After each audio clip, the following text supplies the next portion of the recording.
What does it take to assemble a world-class security operations center? I'm Mike Loader. Ending Cyber Risk starts now.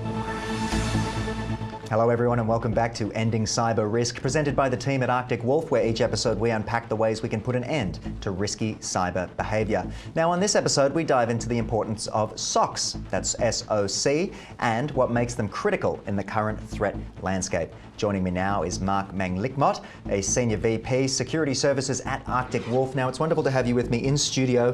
What is a SOC for those who do not know? Let's run through it. Absolutely. A Security Operations Center is the nerve center for cybersecurity of any company. Okay. And what this team does is partner together with technology and processes in the team to monitor that company's network or environment in 24/7 fashion. So they're looking for cyber threats that are coming in, they're monitoring the traffic that's coming externally, internally, and things that are going all around within the network. A busy job. Very much so. And the purpose of this is to make sure that the company is defended so that they can make sure their operations are going on without any sort of interruption or delay. Sort of a battle array, if you will. It's interesting to sort of have it explained. But let's jump ahead. Why is an SOC critical when facing the current threat landscape? What are you seeing at the moment? A SOC is a very busy team. Like I mentioned, they're there 24/7 for the company. They're there to monitor, protect, and respond to any sort of cyber attack that's coming in. So an example of this would be a brute force attack. Okay. So what this is when somebody's trying to log in over and over and over into some sort of account. So the SOC would be there monitoring, and they would catch this behavior happening through the tools that they have. So they're monitoring things happening on the endpoints within the environment, all the technologies that people use to log in, and then also at the boundary of the environment and in the cloud. So they'll detect this brute force attack coming in and figure out, is this just a user who forgot their password? Right, which is, I was going to say, is generally me. Yeah, or is it something more malicious that's happening? So they'll gather the data, look through what's happening, perhaps reach out to that employee, see what's going on. And if they figure out that this is not expected behavior, they'll go and put the various blocks they need into place to kick that person out who's trying to log into their environment so they don't do something bad to the company. Okay, so what goes on behind the scenes inside a SOC? I'm picturing a very sort of chaotic environment, something out of Star Wars or something, you know? Yeah, it's not quite that chaotic. It's a room with a lot of computers usually and people working very diligently. But what they're doing is, again, monitoring all those different layers within the environment. They're partnering with the IT team, the help desk team, users out there to make sure, again, that business operations are where they need to be. It's a very tactical function in that regard, but also they work very strategically to make sure business operations are there so that they can serve their customers. We see that it's important for the security posture.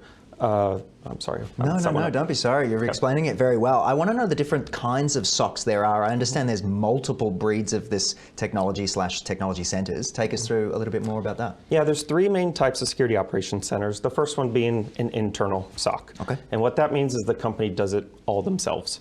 And so usually it'll be a team of, you need to have about 10 to 15 people in order to do this. Because again, you have to have 24/7 operations, management of the technologies, because there's many of them that are required, and then somebody to administer it to. It's not like an easy bake oven where you set it and forget it. Not a silver bullet. No, not at all. With cyber attacks seemingly changing every 30 seconds, it's a very active group out there for the customers and for their network to monitor those things. And the other two we were touching on as well. Take us through. Yeah, so I would say, going back to the internal SOC, about a third of them a third of companies are attempting to build their own, and they're going to end up failing. So they'll move to one of these other ones that I'm going to talk about.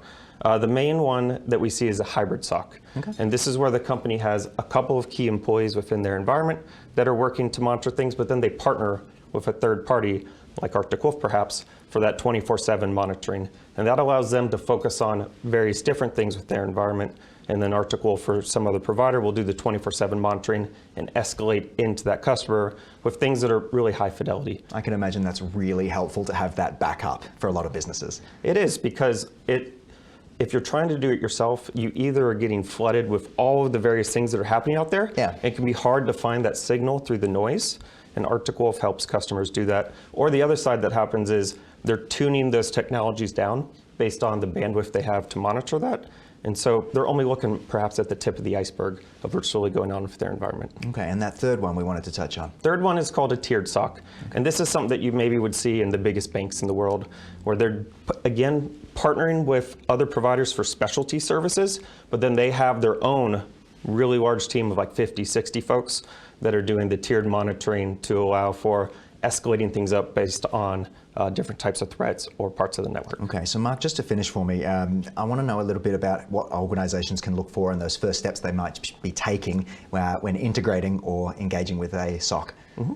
Yeah, so when it comes to hybrid SOC, you want to evaluate the vendor to make sure that they're providing you broad visibility. It's not enough just to look at your cloud or just to look at the endpoints. You have to have somebody who has broad visibility across that entire landscape. And then the second thing is make sure they have 24/7 coverage. There's a lot of small providers out there that are just doing it, say 6 a.m. to 6 p.m., but we found that a big portion of cyber attacks happen when you're asleep. And so you need to have that coverage 24/7. And then final thing is they need to have access to expertise and guidance that not only help you reduce the impact of a cyber attack, but also reduce the probability. And that's the risk equation, is risk equals probability times impact. And so most providers are only focused on the impact side. After alert fires, how do we reduce the downtime? But they should be helping you drive down the probability of you even having to get woken up in the first place. Mark, I want to thank you for joining us on the program, outlining exactly what we're seeing when it comes to the SOC sector, if I can call it that. Appreciate your time. Thank you. All right, this is Ticker. We'll be right back. You're watching Ticker. We'll have more in just a few minutes.